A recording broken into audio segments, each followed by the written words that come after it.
উল্লাপাড়া সবসময় বৃষ্টির কারণে কাজ কাম করে পারতেছি না, জনগণ চলাফেরা করে পারতেছে না, সব জায়গায় অসুবিধা, রাস্তাঘাট কাটা, কোনো জায়গায় চলাফেরা করা যাইতেছে না, লোকজন বাইরে থেকে আসতে পারতেছে না।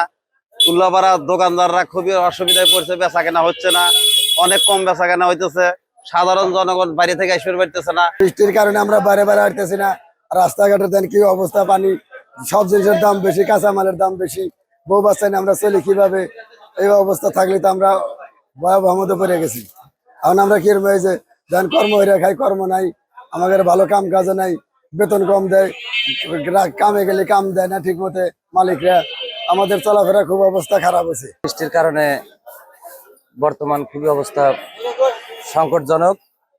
তাই এখন দেখা যাচ্ছে যে বৃষ্টির কারণে অনেক সময় গাড়ি নিয়ে বেরোতে পারি না, রাস্তাঘাটে পানি, কাজ কাম হচ্ছে না, বউ বাচ্চা নিয়ে চলাফেরা খুবই সমস্যা হয়ে যাচ্ছে।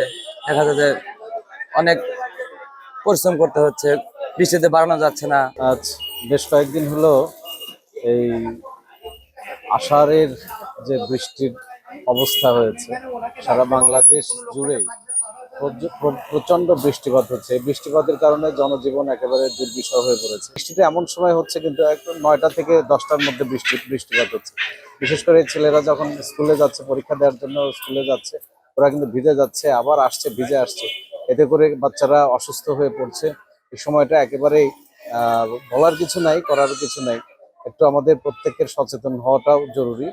আর বিশেষ করে ইন্টারমিডিয়েট পরীক্ষাটা এই সময় প্রচন্ড ঝামেলার মধ্যেই পড়ে যাচ্ছে। শিক্ষার্থীরা যারা পরীক্ষা দিচ্ছে, পরীক্ষার্থীরা বেশ ঝামেলার মধ্যে পড়েছে।